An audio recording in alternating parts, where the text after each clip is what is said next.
მოგესალმებით მეგობრებო, დავბრუნდით შემდეგი საბრძოლო კვირით. დარწმუნებული ვარ, ჩემსავით ბევრი ელოდებოდით ამ კვირას. ამ კვირას გვექნება უმაგრესი ფაით კარდი, Max Holloway, Charles Oliveira-ს წინააღმდეგ BMF-ის კამარზე. მექსიკიდან პირდაპირ ბრუნდებით ლას-ვეგასში T-Mobile არენაზე და გვექნება ჩვენ უმაგრესი კარდი მთლიანობაში. Max Holloway და Charles Oliveira უკვე მეორეჯერ თავიანთ კარიერაში დაუპირისპირდებიან ერთმანეთს, ანუ რემატჩია ეს ჭუბი. 11 წლის მერე, როცა ეს ორი მებრძოლი შეხვდა პირველად ერთმანეთს, მაშინ ძალიან გამოუცდელები იყვნენ და კარიერის დასაწყისში მაგრამ ეხლა უკვე პრაიმში არიან. ნახოთ Charles Oliveira აღიდგენს თუ არა თავის დიდებას, თუ Max Holloway შეძლებს და უკვე თავის ახალ წონაში lightweight-ში მოიპოვებს და ავა იმ სიმაღლეზე, რაზეც თუნდაც featherweight-ში იყო. ამ ქარზე კომეინი გვაქვს Caio Borralho Renier Derrideris წინააღმდეგ, middleweight-ების ჯახი. ორივე მებრძოლი ძალიან ახლოს იყო კამართან, ორივე დამარცხდა და ეხლა მოდიან მარცხებით და შეეცდებიან მოიპოვონ გამარჯვება და ზუსტად ამ ბრძოლიდან დაიწყონ თავიანთი winning streak და ისევ ჩაერთონ უკან კამარზე ბოლაში. მეინ კარდზე ასევე გვაქვს Rob Font-ისა და Raul Rosas Jr-ის დაპირისპირება. ახალგაზრდა Raul Rosa ამ ბრძოლით შეეცდება შევიდეს top 15-ში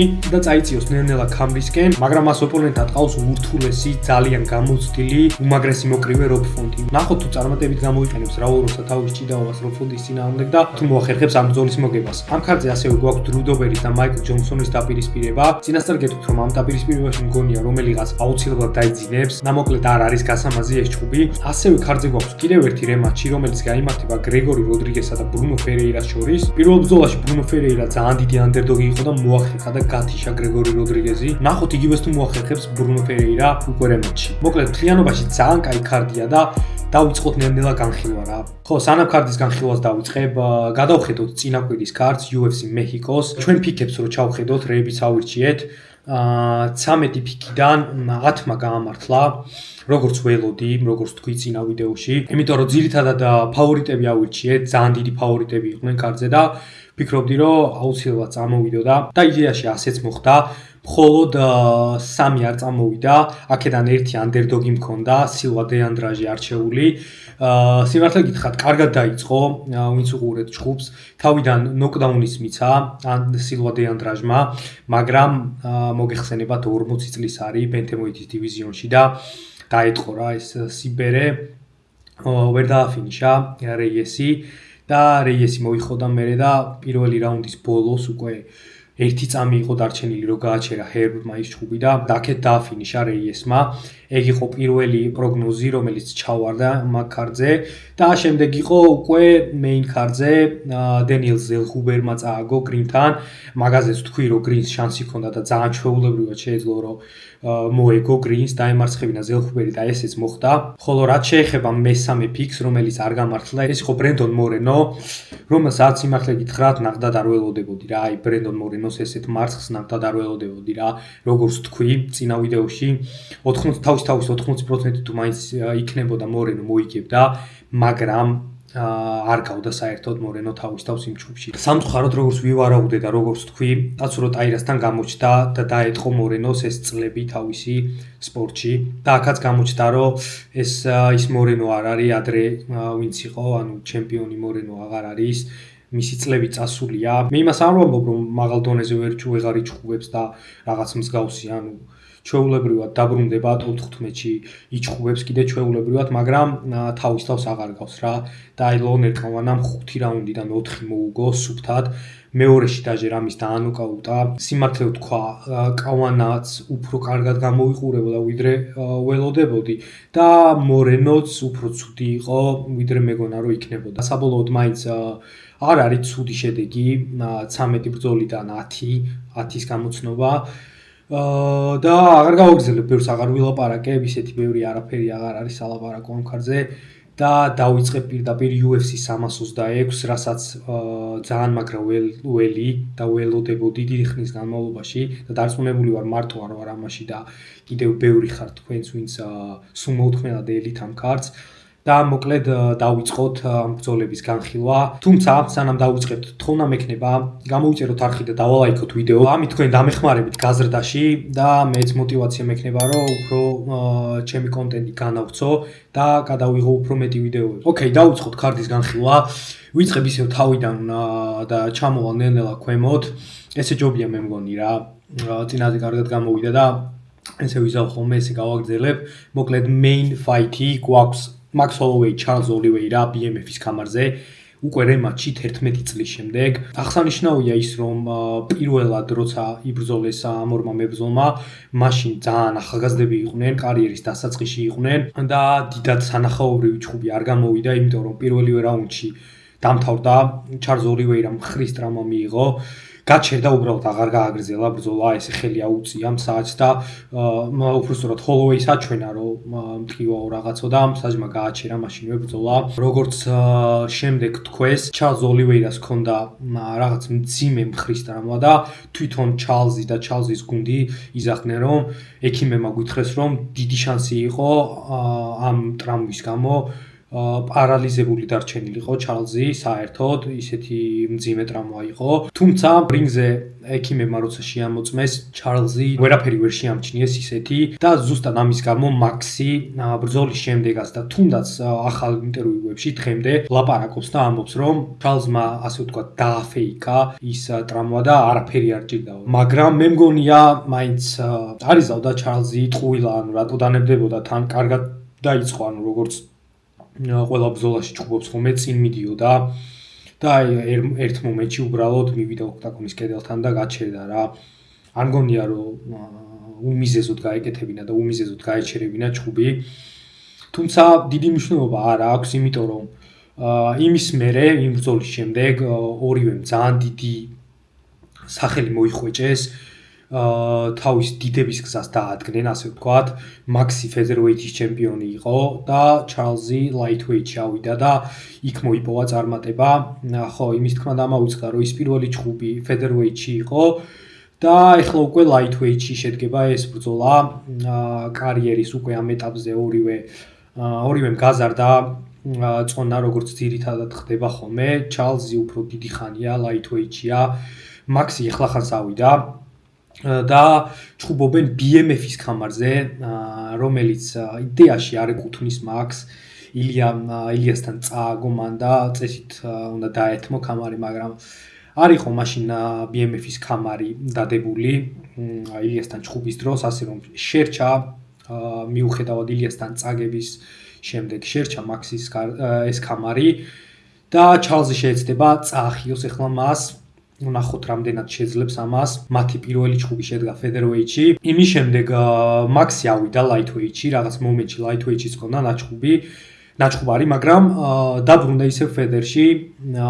იქ ალდოს მოუგო მერე კამარი და ძირითადად feather-ში მოღვაწეობდა რა.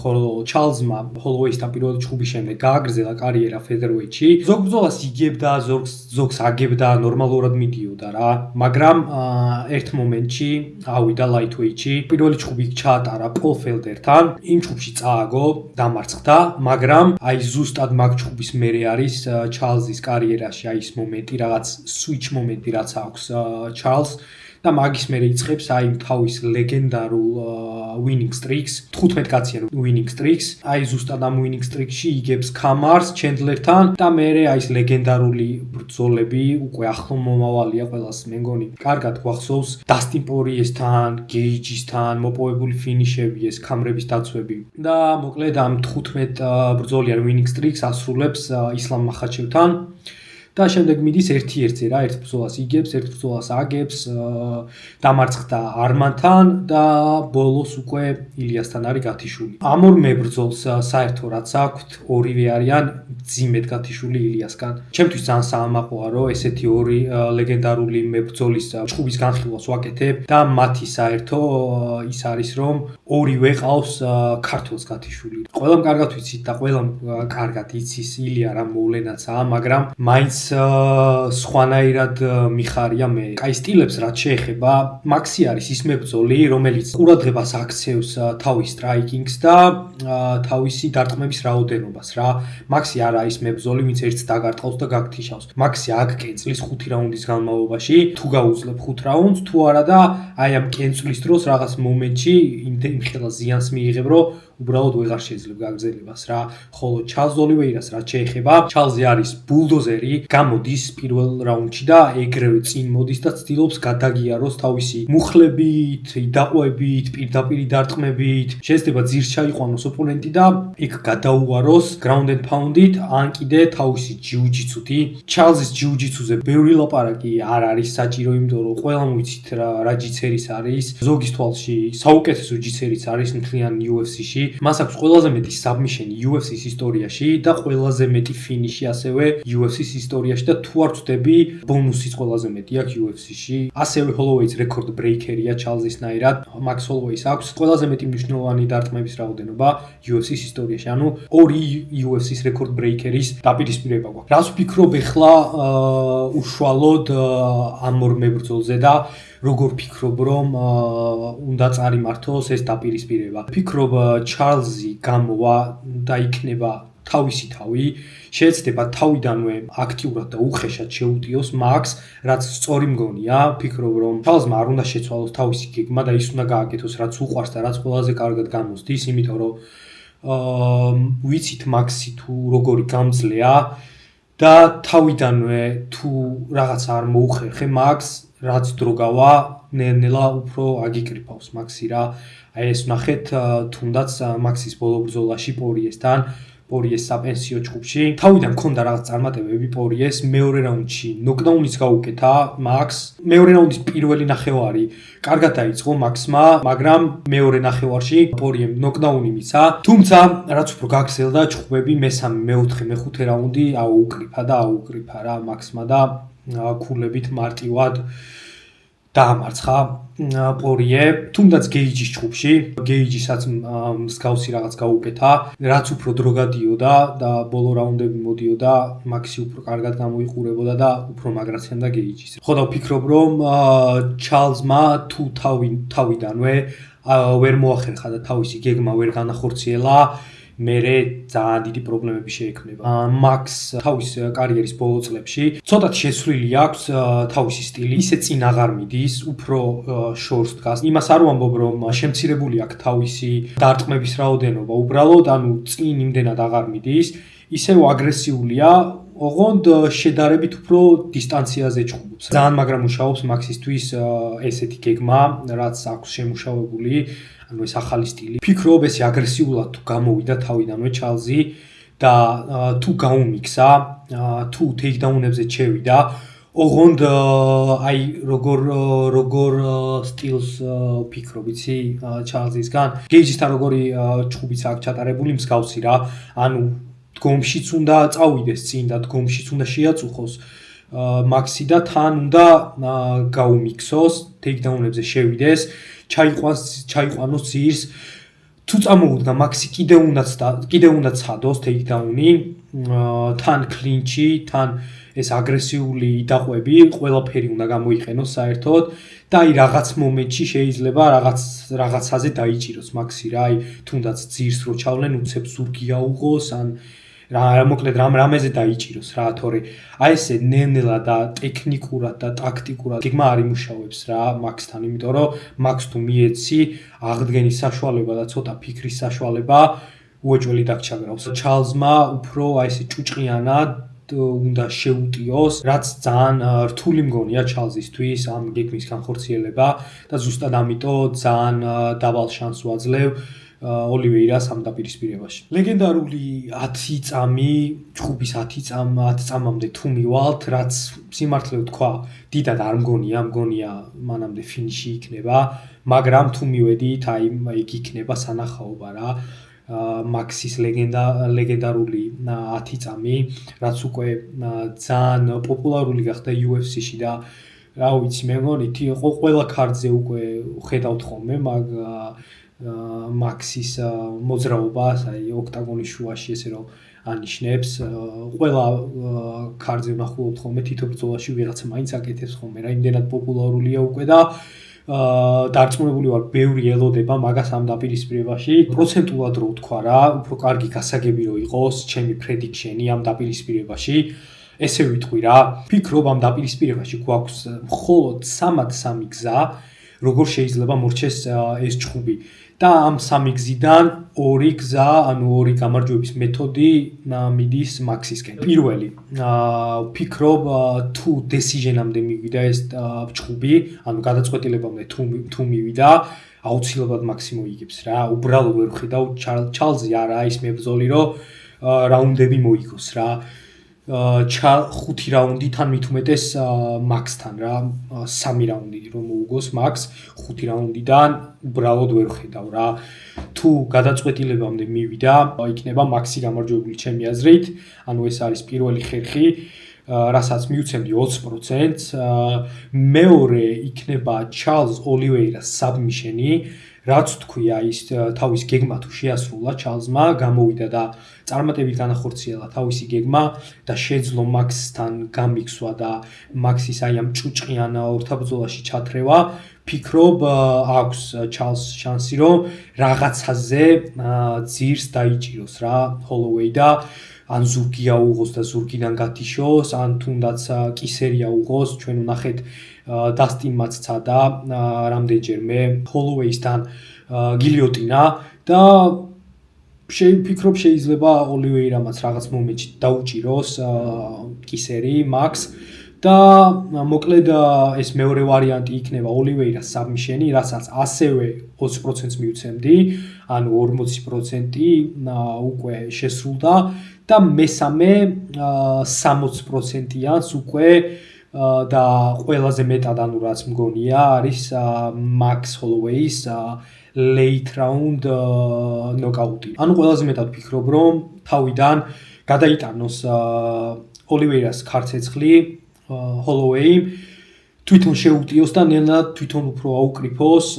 დაღალოს, მაგრამ დააზიანოს და აი სადღაც უკვე მესამე რაუნდის მეორე ნახევარში და ან მეოთხე მეხუთე რაუნდში უკვე მაგრაცემოს რა ოლივეირა და TKO-თი დააფინიშოს. მოკლედ როგორც გითხარით და როგორც მიხვდით, 80% მგონია რომ მაქს ჰოლოვეი მოიგებს ამ დაპირისპირებაში. ამ ჭუბის კოეფიციენტებს რაც შეეხება, ფავორიტი არის მაქს ჰოლოვეი 1.50 კოეფიციენტით, ჩარლზის 2.60 კოეფიციენტის წინააღმდეგ, რაც ძალიან კაი კოეფიციენტია მაქსისთვის, საკმაოდ რეალური მგონია ჩემთვის, ანუ რო არ ჩამეხედა ამ კოეფიციენტებისთვის, დაახლოებით იგივეს მსგავს მივცემდი მეც რა, ასე რომ რეალური მგონია როგორც არის გადანაწილებული ეს კოეფიციენტები. გადავიდეთ co-main event-ზე.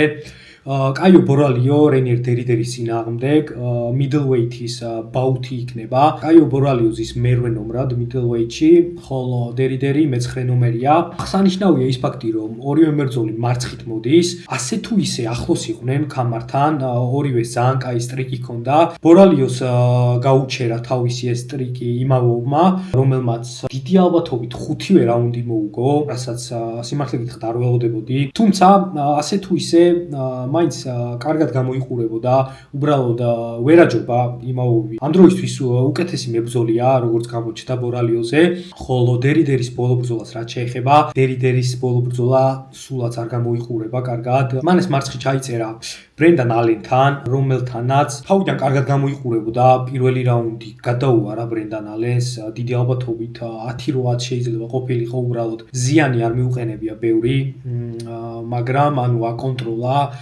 ყველაფერი გაუკეთა, რაც უნდა უბრალოდ ვერ დააფინიშა და მერე მოკლედ დაიღალა რა, ძალიან დაიღალა, დაიგესა მაგ ჭუბში და მეოთხე რაუნდში, როცა შესვენება იყო და როცა კუთხეში შესასვენებლად მივიდნენ, თავის კუთხეს უთხრა, რომ ვეღარ გააგრძელებდა ბრძოლას, იმდენად დაღლილი იყო, ბრძოლის გაგრძელებაზე უარი თქვა. დანებდა მოკლედ და მეხუთე რაუნდში აღარ გამოვიდა რა, რაც ძალიან ცუდი ვიზუალია, ძალიან ცუდად ჩანს, იმიტომ რომ 5 წუთი იყო დარჩენილი, ხო, ანუ თუნდაც დაფინიშებული იყო პირველი ორი რაუნდი თან მოგებული ჰქონდა, მეოთხეში უკვე ალენი ეჭიდავებოდა, აქეთ ეჭიდავებოდა, იმდენად დაღლილი იყო, ვეღარაფერს აკეთებდა და ანუ იქით მიდიოდა ბრძოლა, რომ აგებდა მოკლედ რა მეხუთე რაუნდს და თვითონაც მიხვდა მაგას და ზედმეტი ზიანი ტყუილად აღარ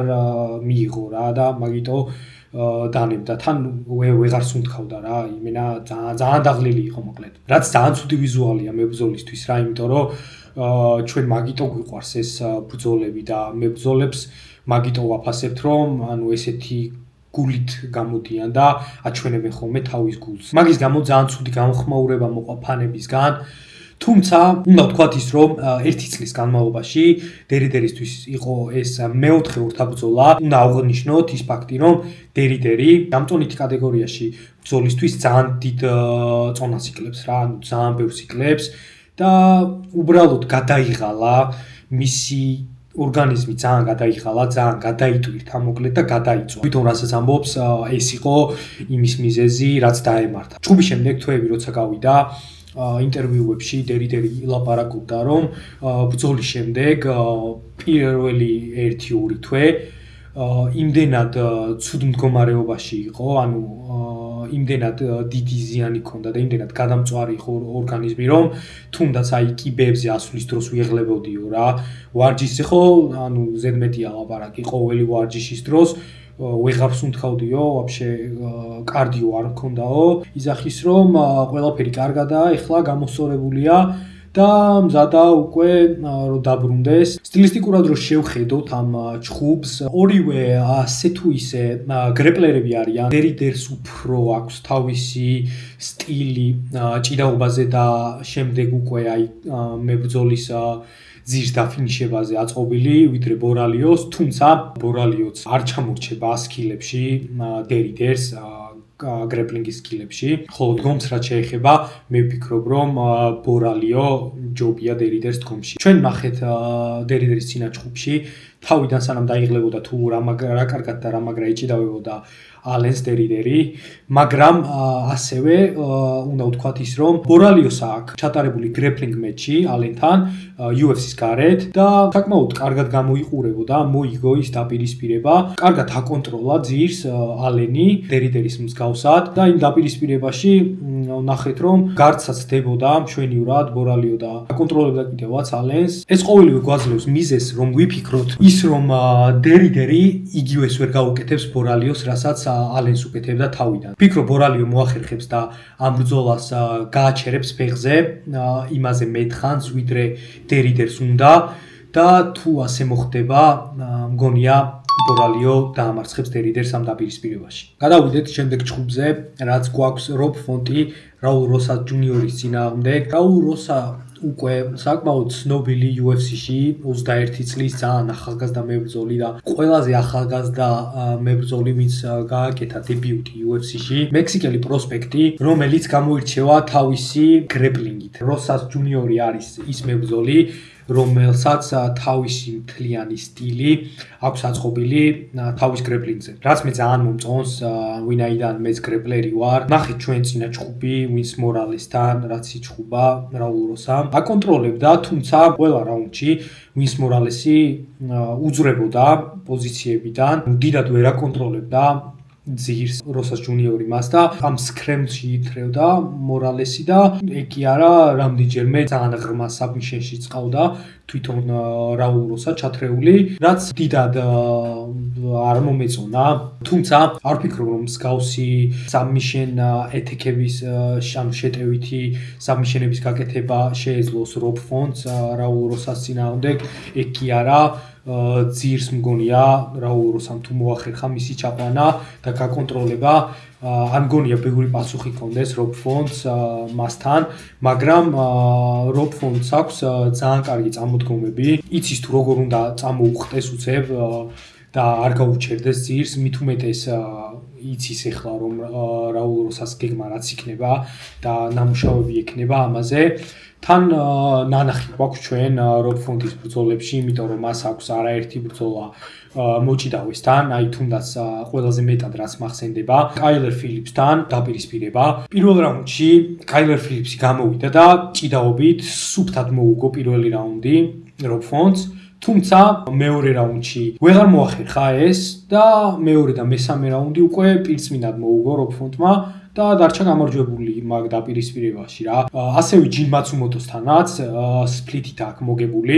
ჯინიც შეეცადა ჭიდაობას, საკმაოდ წარმატებით ახერხებდა რობ ფონტი ამოდგომას. განსაკუთრებით ბოლო რაუნდებში. რაც გვაძლევს იმაზე ფიქრის საშუალებას, რომ ვიფიქროთ ახლანდელ რაულ როსას დაპირისპირებაზე. ვფიქრობ მსგავსი იქნება ამ რაულ როსასთან დაპირისპირებაში. რაულ როსა აუცილებლად შეეცდება მის ძირს ჩაყვანას და ჩაიყვანს კიდევაც, ხოლო საკითხავი ის არის, რამდენად შეძლებს მისი გაკონტროლებას. არის შანსი ჩვეულებრივად, რომ რაულ როსამ პირველივე რაუნდში დაასრულოს ეს ბრძოლა, ჩაიყვანოს ძირს, აუღოს ზურგი და დააფინიშოს რობ ფონტი. მაგრამ ვფიქრობ და გეტყვით, რომ თავისი გამოცდილებით, რობ ფონტს ბევრად დიდი გამოცდილება აქვს რაულ როსაზე და რახან უკვე მოჭიდავეებთანაც აქვს გამოცდილება. ვფიქრობ, პირველი რაუნდის შემდეგ აი თუ ვერ მოახერხა და რაულ როსამ ვერ დააფინიშა, რობ ფონტი ძალიან გაუჭირდება ამ ბრძოლის მოგება რაულ როსას. რაც შეეხება კოეფიციენტებს, რობ ფონტი არის ანდერდოგი ამ დაპირისპირებაში და საკმაოდ დიდი თან 2.63 აქვს კოეფიციენტი, ხოლო რაულ როსას 1.47. ძალიან კაი ანდერდოგია, ძალიან მსუხე ანდერდოგია რობ ფონტი და ძალიან მომწონს მისი ასეთი კოეფიციენტი შეიძლება მისი ბილეთში შეყვანაც. შემდეგ დაპირისპირება დრუ დობერი მაიკლ ჯონსონის წინააღმდეგ lightweight-ის დაპირისპირება უკვე ძალიან კაი მეჩაპია, ძალიან კაი დაპირისპირება შეკრეს UFC-ის matchmaker-ებმა, იმიტომ რომ ორივე მებრძოლი არიან თავისი კარიერის უკვე ბოლოსკენ, ანუ მეორე ნაწილში არიან. მაიკლ ჯონსონი არის 39 წლის უკვე და დრუ დობერი ყავს 37 წლის. რომელსაც ბოლო ბრძოლა მოგებული აქვს, ხოლო მაიკლ ჯონსონს არსაიდან ბოლო 3 ბრძოლა აქვს მოგებული, ანუ სამკაციანი winning streak-ი აქვს და ძალიან კარგად გამოიყურება ბოლო 3 ბრძოლა. მაიკლ ჯონსონი არის ის მებრძოლი, ვისაც ყველასთან აქვს ნაჭყობი ამ წონით კატეგორიაში, ანუ მის ყოფილ მეტოქეებს რომ ჩავხედოთ, უმაგრესი ცხრილი აქვს ნაჭყუბარი დასტინ პორიესთან, გათიშვილი ყავს დასტინ პორიე, დებიუტში ყავს მიღებული გეიჯი, აქვს ბარბოსასთან ნაჭყუბარი ტონი ფერგიუსონთან და მოკლედ გრძელდება სია. მის რეკორდს რო ჩავხედოთ 24-19-ზე აქვს, ძალიან გამიქსული აქვს, ანუ ბევრ ჯგუფს იგებს, ბევრსაც აგებს, მაგრამ ერთი რამ აუცილებლად სათქმელია, რომ ამ წონაში მაიკლ ჯონსონი არის ნამდვილად ანგარის გასაწევი ძალა. ის არის ის მებრძოლი, რომელსაც ძალიან სწრაფი ხელები აქვს და ძალიან მაგარი სტრაიკინგი აქვს. ისევე როგორც მის ოპონენტს დრუ დობერს, ორივე არიან სტრაიკერები, ეს ბრძოლა აუცილებლად გაიმართება დგომში და ჩვენ ვიხილავთ უსწრაფეს მაიკლ ჯონსონის ხელებს დრუ დობერის უმძიმესი ხელების წინააღმდეგ. ჩვენ ვიცოდით და ნანახი გქონდა დრუ დობერის კარიერაში, თავიდან უფრო გამძლე იყო დრუ დობერი, უფრო ძლიერი ყბა ჰქონდა, აგერ ძმას სახეზეც ეთყობა, იმ ხელა ყბა აქვს. რინგზე რო შედის ხოლმე ჯერ ყბაში აქვს და მერე შედის ხოლმე თვითონ. მარა აი უკვე ბოლო რამდენიმე მებრძოლმა მოახერხა და მოარყია დრუ დობერის ეს რკინის ყბა, ასე რომ არაა გამორიცხული მაიკლ ჯონსონმა ამ დაპირისპირებაში მოახერხოს და მოიპოვოს ნოკაუტით გამარჯვება დრუ დობერის წინააღმდეგ. მაიკლ ჯონსონსაც აქვს თავის კარიერაში ძალიან მძიმე ნოკაუტით მარცხები დრუ დობერისგან განსხვავებით. ჯონსონს აქვს ერთი დარტყმით წაგებული ჭუბები, ანუ სუფთა KO მარცხები, ანუ ერთი დარტყმა და ეგრევე ნოკაუტი რა. დობერს უფრო აი TKO-თი აქვს ბოლოს წაგებები. რაც იმას ნიშნავს, რომ ჩემი აზრით ჯონსონს უფრო სუსტი ყბა აქვს ვიდრე დობერს. ამ ბრძოლაზე მთელი კვირა ვფიქრობ და ეხლაც ამ მომენტამდე ჯერ კიდევ არ ვიცი რომელი მებრძოლი მინდა რომ ავირჩიო და რომელი უფრო მგონია რომ გაიმარჯვებს. ვფიქრობ მაიკლ ჯონსონს უდაოდ ექნება პირველ რაუნდში შანსი და დრუ დობერს ექნება შანსი რომ ან პირველივე რაუნდში ან თუნდაც მეორეში ან მესამე რაუნდშიც აი ერთი დარტყმით გაყინოს ჯონსონი და გააწვინოს ძირს. მაგრამ ქულებამდე თუ მივიდა საქმე უფრო ჯონსონისკენ ვიხრები რა. შეიძლება 3 რაუნდი მშვიდად აი ამ თავისი სწრაფი ხელებით აუკრიფოს ჯონსონმა და ქულებით მოუგოს რა. აქედან გამომდინარე უფრო ორი ვარიანტი ვთქვი ჯონსონისთვის და მოდი უფრო ჯონსონისკენ გადავიხრები რა, მაგრამ როგორც თქვი არ გამოურიცხავ შეიძლება დობერმა გააგოროს. ჩავხედოთ კოეფიციენტებს ამ დაპირისპირებაში. საკმაოდ ახლოს არის კოეფიციენტები 1.93 აქვს დობერს და ოდნავ არის ფავორიტი მაიკლ ჯონსონი 1.93 კოეფიციენტით, რაც ამართლებს იმას, რაც მივილაპარაკე, ეს კოეფიციენტები ძალიან ახლო არის. და პიკემია რა, პიკემ ფაითია. გადავიდეთ შემდეგ ჩხუბზე. გრეგორი როდრიგეზი, ბრუნო ფერეირას წინააღმდეგ მიდლვეითების ჩხუბი. რემატჩი საინტერესოა. ორივე ბრაზილიელია, ორივე მებრძოლი არის სტრაიკერი, ძირითადად თომში უყვართ ბრძოლა, უმძიმესი ხელებით ორივე ძალიან მძიმე ნოკაუტორი. საინტერესოა ის ფაქტი, რომ ბრუნო ფერეირამ გააკეთა თავისი დებიუტი UFC-ში გრეგორი როდრიგესთან.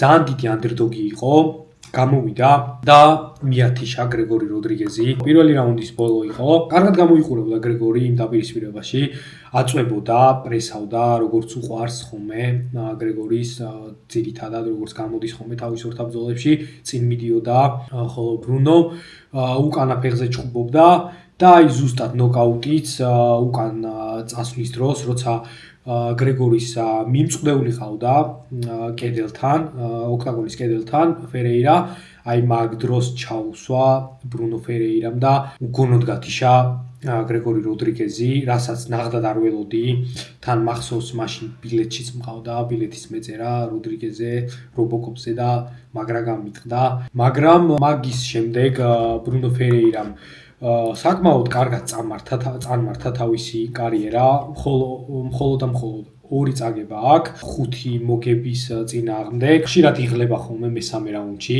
აქაც დარწმუნებული ვარ, მესამე რაუნდამდე თუ მივიდა, მესამე რაუნდში უკვე ძალიან დიდი უპირატესობა იქნება როდრიგეს, მაგრამ ისეთი ჩხუბია, ძალიან ძნელია მესამე რაუნდამდე მისვლა ამ ჩხუბში. თუ ჩავხედავთ წინა ჩხუბებს, ფერეირას წინა ჩხუბებს, ჯექსონ მაკქვეისთან და არმენ პეტროსიანთან აქ არმბარი გაკეთებული, რაც ძალიან საინტერესოა მიდლვეითებისთვის, ესეთი დიდი ბიჭებისთვის არმბარის გაკეთება. ეს იმას ნიშნავს, მხოლოდ იმას გვეუბნება, რომ ძალიან კაი გრეპლერია და მე ვნახე თუ როგორ აკეთებდა არმბარს და არმბარი აქვს ძალიან მაღალ დონეზე აყვანილი ბრუნო ფერეირას. ძალიან კარგად აკეთებს, ძალიან კარგად გადადის არმბარის პოზიციაში და აგერ ფინიშებიც აქვს. თუმცა ნახდად არ მგონია, რომ როდრიგესთან არმბარი ან ნებისმიერი საბმიშენი გააკეთოს რა. იქიდან გამომდინარე, რომ გრეგორი როდრიგეზი არის უმაღლესი დონის ჯიცერი, აქვს ძალიან ბევრი მოგებები MMA-ის გარეთ.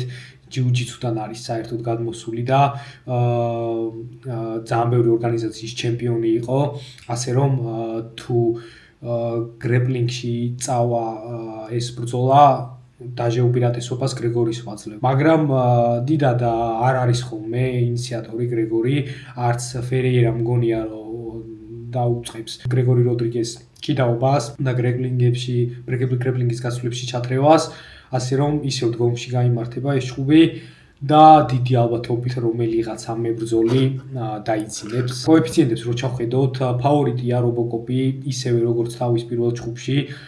თან იქიდან გამომდინარე, რომ გრეგორი როდრიგეზი ჩხუბობს ბევრად მაღალ დონეზე. დაჟე მეინ ივენთიც აქვს უკვე ნაჩხუბარი, ორი ბრძოლის წინ ბოლო წაგება რაც აქვს, ჯარედ კანონიერთან მართალია დამარცხდა და დაფინიშდა მეოთხე რაუნდში, მაგრამ პირველ-მეორე რაუნდში კანონიერს ისეთი რაღაცეები გაუკეთა და ისეცემა, უბრალოდ გიჟი არის კანონიერი, გადაიტანა ეს ქარცეცხლი როდრიგეზისგან და აქეთ ამოუკაჩა თავისი გამოცდილებით და აი იმ გამძლეობით კანონიერმა. მაგის შემდეგ ჰერმანსონი ყავს უგონოდ გათიშული პირველ რაუნდში RoboCops და რომან კობილოვთან აქ ძალიან კაი გამარჯვება ბოლო. ხოლო ჩემ პროგნოზს რაც შეეხება ამ დაპირისპირებაში, მე ავდგები და ისევ ავირჩევ RoboCops გრეგორი როდრიგეს. ამ შემთხვევაში ახლა უკვე მოახერხებს როდრიგეზი და დიდი ალბათობით ნოკაუტით მგონია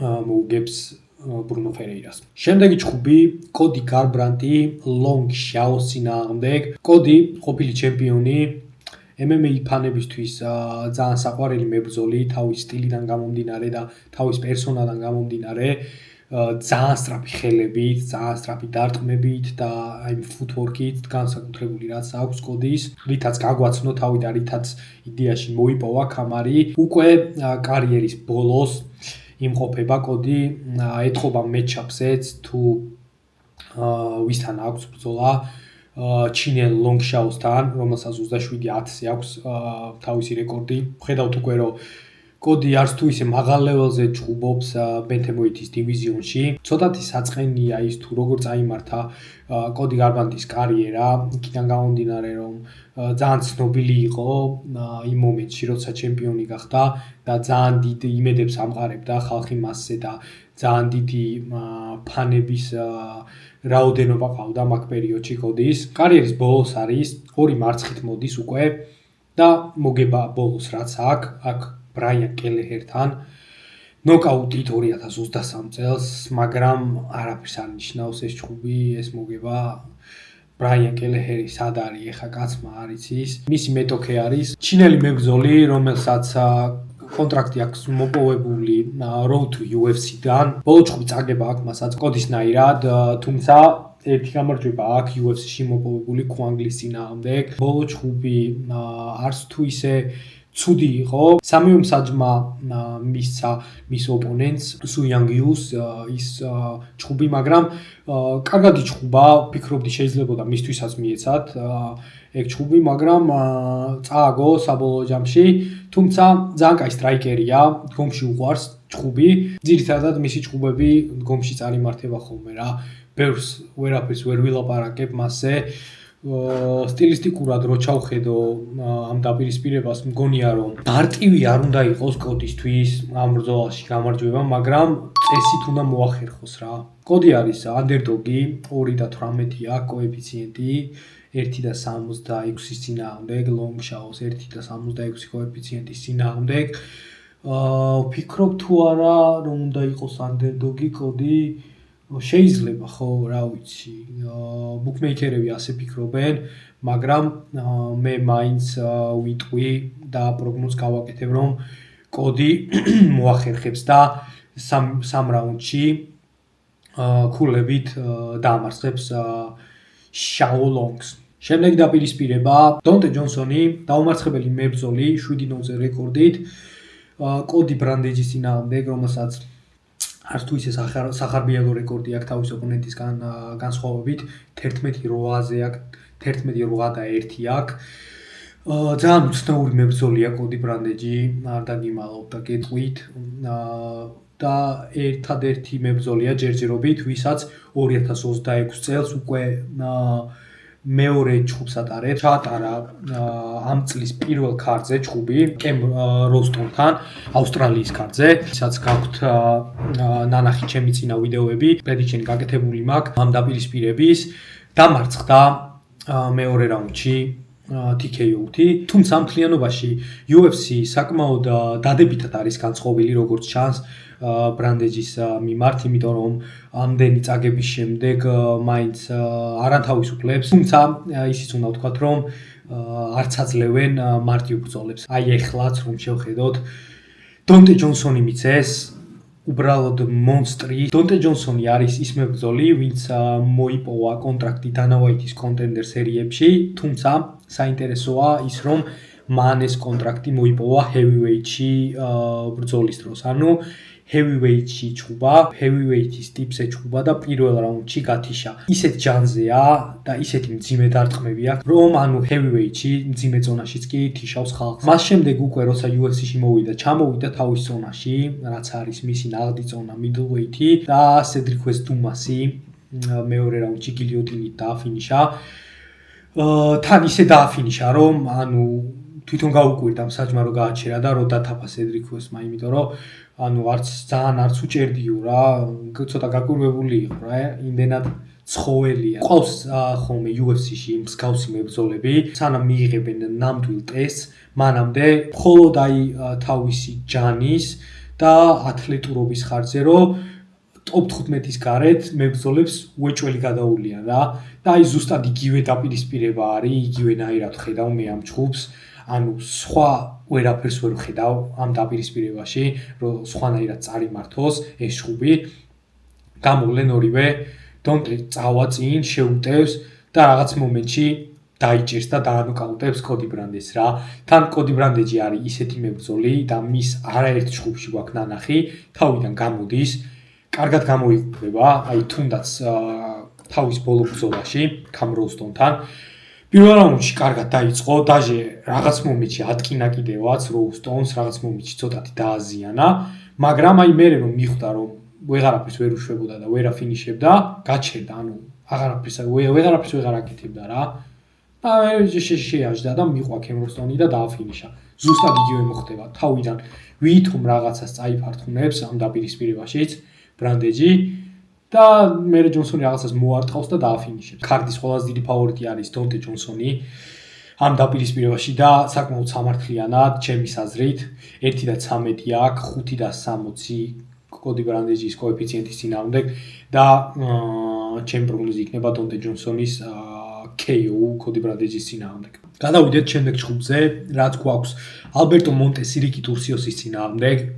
ალბერტო მონტესი გააკეთებს დებიუტს UFC-ში. წინა წლის კონტენდერებიდან ვინც არიან გადმოსული მებრძოლები, ძალიან დადებითად ვარ განწყობილი, ძალიან ბევრი ვიცი, უყურებდი თითქმის ყველა ქართს კონტენდერებისას და უდავოდ წინა წლის Dana White-ის კონტენდერების სერია იყო საუკეთესო კონტენდერების სერიის ისტორიაში რა და ძალიან მაგარი მებრძოლები დაიმატა UFC-მ. უკვე საკმაოდ ბევრი მებრძოლი ვიხილეთ წინა ქარდებზე ამ წელს. ალბერტო მონტესიც არის Dana White-ის კონტენდერების სერიიდან, მაგრამ არა წინა წლის, 2 წლის წინანდელი კონტენდერების სერიებიდან არის. არ ვიცი ამდენი ხანი რატო არ ჩხუბობდა, მაგის მერე ჩხუბი არ აქვს. სამი შენით აქვს მოპოვებული კონტენდერების სერიაში გამარჯვება და კონტრაქტი აქვს ზუსტად იმ ფინიშით აღებული. ანაკონდით აქვს, ანაკონდა ჩოუკი აქვს და თუ ჩავხედავთ მის კარიერას, ძალიან ბევრი ანაკონდა აქვს გაკეთებული. ზედიზედ აქვს 2 ანაკონდა და 1 დარსი. დარსიც მსგავსი არის ანაკონდის, ვინც არიცით, დარს ჩოუკი არის ანაკონდა ოღონდ მეორე მხრიდან. ამ კაცს აქვს ანაკონდა ჩოუკი აყვანილი უმაღლეს დონეზე რა. ანუ ძალიან მომწონს ისეთი მებრძოლები, რომლებსაც ერთი რაღაც განსაკუთრებული ჩოუკი აქვთ უმაღლეს დონეზე აყვანილი და აკეთებენ ძალიან მაგრა რა. ანუ ეხლა ალბერტო მონტესი ანაკონდას როგორც აკეთებს, მსგავსად სხვა კარგი გრეპლერი ამას ვერ გააკეთებს. მოკლედ დებიუტს გააკეთებს, თუმცა ცოტა საეჭვოა რა, 2 წელია მაინც კაც არ უჩხუბია. არ ვიცი სად იყო. ამ 2 წლის განმავლობაში ემზადებოდა, სულ ვარჯიშობდა, თუ ტრამვა ჰქონდა და ვერ ვარჯიშობდა, ძალიან ძნელი არის პროგნოზის გაკეთება. მეორე მხარეს ყავს რიკი ტურსიოსი. არც თუ ისე კარგი რეკორდით, ბოლო 2 ბრძოლა წაგება აქვს. თითქოს ყველაფერს აკეთებს ცოტ-ცოტას, ანუ სტრაიკინგიც აქვს, გრეპლინგიც აქვს და ჭიდაობაც აქვს, მაგრამ თან ანუ კარგად ვერ ახერხებს ვერაფრის გაკეთებას რა. უფრო ძირითადად ჭიდაობს და გრეპლერივით არის, მაგრამ რავი, ჩემთვის ძალიან უცნაური მებრძოლია, ძალიან ძაღლი მებრძოლია რა, აი მიყვება რა, თუ ძალიან უტევენ და აწუხებენ, უკან არიხევს რა, წინ მიდის ისიც და აწვება. ერთადერთ უპირატესობას მისთვის ალბათ მხოლოდ ამას ვითხოვდი. დიდი ალბათობით მონტესი შეეცდება ჯერ დგომში იბრძოლოს წინა თავისი ჩხუბებიდან გამომდინარე, დიდად ანუ ჭიდაობას არ ცდილობს, ანუ heavy wrestler-ი არ არის, დგომში უდგას ხოლმე და მე აი თვითონ მოდის ხოლმე ეს საბმიშენები რა, აღმოჩნდებიან ხოლმე ძირს და მე იქ აკეთებს ამ ანაკონდას. ფიქრობ შეიძლება კარგი ოპონენტი იყოს მონტესისთვის ტურციოსი, იმიტომ რომ შეიძლება შეეცადოს ტურციოსი ჭიდაობას ამ დაპირისპირებაში. მონტესმა ზუსტად დაიჭიროს თავის იმ განსაკუთრებულ ანაკონდაზე, რაც მას ასე ძალიან უყვარს, შეუკრას და გაგუდოს ტურციოსი. ჩემი პროგნოზი იქნება ალბერტო მონტესის გამარჯვება ამ დაპირისპირებაში. გადავიდეთ შემდეგ დაპირისპირებაზე. კოდი დურდენი ტუმენ დემბერელის წინააღმდეგ, მონღოლელი მებრძოლის წინააღმდეგ. ეს ტუმენ დემბერელი არის მეორე მებრძოლი უკვე ვინც არის Road to UFC-დან გადმოსული. ჩემდა გასაკვირად ამ დაპირისპირებაში ფავორიტი.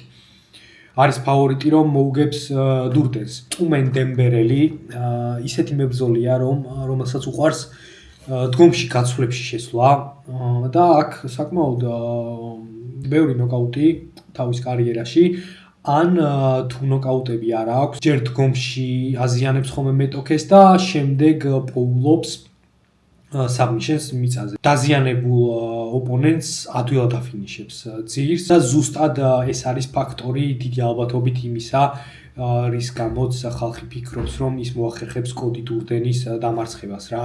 ჩვენ ნახეთ კოდის კარიერა ბოლო ჩხუბებში, თავის კარიერის ბოლო ჩხუბებში, აი ბოლო 1 2 3 4 5 6 7 ჩხუბია, კოდის 7 ჩხუბია. ყველა ჩხუბში ზიანდება. ბოლო ჩხუბი წააგო ალან ნასიმენტოსთან მეორე რაუნდში, ანაკონდა ჩოუკით. სადაც პირველი რაუნდი მოიგო, ალან ნასიმენტოს პირველი რაუნდი მოუგო, მეორეში გამოვიდა და ნასიმენტომ აუკრიფა, ძალიან დააზიანა და ძირს გაგუდა. ოჩოასთან აქვს წაგებული მეორე რაუნდის ფინიშით, ჯოშუა ვანთან აქვს წაგებული 3 რაუნდი, 3 რაუნდი ძალიან მაგრაცემა ჯოშუამ. თავიდან კარგად დაიწყო, მაგრამ მერე ძალიან დიდი ზიანი აიღო. მატშნელთან აქვს მეორე რაუნდში გამარჯვება მოპოვებული, სადაც პირველ რაუნდში ცუდად გამოიყურებოდა აზიანებდა მატშნელი. შემდეგი აქვს ბრუნო სილვასთან აფერქათით მეორე რაუნდში წაგებული, რომლის პირველი რაუნდიც მოიგო, დაჟე აქეთ ქონდა ნოკდაუნი მიცემული ბრუნო სილვასთვის, მაგრამ დაფინიშდა, ძალიან დიდი ზიანი მიიღო და მაგის წინ აქვს ტაგირ ულანბეკოვთან მეორე რაუნდში სამიშენით წაგება. ზუსტად ამიტომ ფიქრობენ, რომ დაზიანდება ისევ კოდი დურდენი და დამარცხდება ჩვენ მონღოლელ ძმასთან, მაგრამ skill to skill რო შევხედოთ, ყველაფერში უნდა აჯობოს დურდენმა რა, ჩემი აზრით. ძალიან მაღალი დონის მოჭიდავეა კოდი დურდენი, D1 wrestler-ია, უყვარს თავისი ჭიდაობის გამოყენება. თუნდაც მარტო ჭიდაობით 3 რაუნდი ძალიან ჩვეულებრივად შეიძლება მოუგოს. ყველაზე კარგი ბრძოლა ტუმენ ბენდერელსაც აქვს ჩატარებული კარლოს ჰენანდესთან აქვს ჩატარებული UFC-ში, რომელიც წაგებული აქვს რა, split decision-თან აქვს წაგება, მაგრამ აღსანიშნავია რომ პირველ და მესამე რაუნდში ნოკდაუნი მიცა კარლოს ჰენანდესს რა. ანუ დაანოკდაუნა, დააზიანა ძალიან კარლოს ჰენანდესი რა და არის დიდი შანსი იმისა, რომ იგივე გაუკეთოს დურდენს. მაგრამ მე მგონია რომ მაინც კოდი დურდენი ბევრად მაღალი დონეა, აი თუნდაც რო ჩამოვთვალე ვისთანაც ქონდა მოგებები და წაგებები ბოლო 7 ჩხუბი დურდენს. ტუმენ დემბერელის ყოფილი მეტოქეები ახლოსაც არ არიან იმ კლასთან, რა კლასთანაც აქვს ნაჩხუბი დურდენს. 2.18 აქვს კოეფიციენტი კოდის და ტუმენ დემბერელს აქვს 1.65. ძალიან კარგად გამოიყურება ჩემთვის დურდენის ეს კოეფიციენტი. ფიქრობ კოდი დურდენი მოახერხებს ამ ბრძოლაში გამარჯვებას. გადავიდეთ შემდეგ დაპირისპირებაზე. კიდევ ერთი flyweight-ის ჩხუბი, სუმუდარჯი ჟესუს აგილარის წინააღმდეგ. სუმუდარჯი არის ძალიან მაღალი დონის სტრაიკერი, სნაიპერივით სტრაიკერი მებრძოლია, გრძელია ძალიან ამ წონისთვის, ძალიან დიდი უპირატესობა აქ ექნება ამ დაპირისპირებაში აგილართან. სუმუდარჯის გეგმა იქნება, რომ დაუდგეს დისტანციაზე და აი ამ თავისი სნაიპერული შოთებით ჩაუსვას რამე აგილარს, ხოლო აგილარის გეგმა იქნება, რომ ჭუჭყიან გაცვლაში ჩაითრიოს სუმუდარჯი და რამე გაარტყას და ისე მოუგოს, ან როგორმე ძირს მოახერხოს მისი ჩაყვანა და აუღოს კისერი და გაგუდოს. ჩვენ ნახეთ სუმუდარჯის წინა დაპირისპირებაში, რომ მას აქვს ძირს პრობლემები, ორი მარცხი აქვს ზედიზედ საბმიშენით, მათ შნელთან და ტიმ ელიოტთან. თუმცა მაგ ჩხუბის შემდეგ ბოლოს ამ ჩხუბში ცდილობდნენ მეტოქეები მის ძირს გადაყვანას და მან გამოაჩინა, რომ აქვს ნამუშევრები მას ამაზე და ის კარგად იცავდა თავს, მაგრამ თუ ძირს ჩავიდა, აგილარი გამოირჩევა გილიოტინებით, ძალიან კაი გილიოტინები აქვს. დანა ვაიტის კონტენდერების სერიაშიც გილიოტინით აქვს მოგებული და ზუსტად მაგით მოიპოვა კონტრაქტი და მაგით არის UFC-ში და დიდი ალბათობით შეეცდება. თეიქდაუნებზე არ შევა, შანსი არა, სუმუდარჯი ამას არ იზავს, ასე რომ გილიოტინაზე მასე ვერ დაიჭერს, მაგრამ აი რაღაც მომენტში ძირს თუ ჩაიყვანა აგილარმა, ან რაღაც მომენტში თუ ძირს მოხვდნენ, მაგ დროს შეიძლება აუღოს კისერი. ყველა პოზიციიდან იღებს აგილარი კისერს. ნებისმიერ მომენტში შეიძლება დგომშიც უცებ შეახტეს, შეაფრინდეს კისერზე რა. და აი მასე თუ გაგუდავს, მაგრამ მაინც არ მგონია. უფრო მგონია, რომ დგომში თავისი აი ამ რაც თქვი, თავისი ამ დისტანციით რაღაცას ჩაუსვავს აგილარს და მოუგებს სუმუდარჯი რა. ფავორიტია 1.36 კოეფიციენტით, 3 აქვს აგილარს და ჩემი პროგნოზი იქნება სუმუდარჯის გამარჯვება აგილარის წინააღმდეგ. გადავიდეთ შემდეგ ჩხუბზე. სამი ჩხუბი გვაქვს დარჩენილი, განსახილველი. ბევრს არ ვილაპარაკებ ამ ჩხუბებზე, თან ბევრი ვილაპარაკე წინა ჩხუბებზე, რაც უფრო საინტერესო იყო ჩემთვის. Light heavyweight-ების დაპირისპირება, რაფაელ ტობიასი დიარ ნურგოჟაის წინააღმდეგ, ყაზახი მებრძოლი ბრაზილიელის წინააღმდეგ იქნება. რაფაელ ტობიასი გააკეთებს დებიუტს UFC-ში, ანუ პირველი ბრძოლა იქნება, 14-1 აქვს რეკორდი და დიარ ნურგოჟაის უკვე ორი ჩხუბი აქვს UFC-ში. იმის შემდეგ, რაც დანა ვაიტის კონტენდერების სერიიდან მსგავსად თავისი ოპონენტისა ისიც გადმოვიდა, მაგრამ მას ეს ორი ბრძოლა წაგება აქვს, ორივე აქვს მტკინვეულით. ნურგოჟაის ჩხუბი მაქვს ნანახი კონტენდერებში, ბართოშ შეჩივსკის ეჩხუბა, რომელთანაც ნავარჯიშები მაქვს და მახსოვს ველოდებოდი მაგ დაპირისპირებას 2024 წელს იყო. წააგო რა ბართოშმა მეორე რაუნდში გათიშა ეს ნურგოჟაიმ და ნურგოჟაი დამამახსოვრდა მაგ ჩხუბის შემდეგ და შემდეგ დებიუტით როცა იჩხუბა უყურე და სამწუხაროდ ორჯერ დამარცხდა და აღმოჩნდა არც თუ ისე მაღალი დონის მებრძოლი კი არა, ძალიან დაბალი დონის მებრძოლია.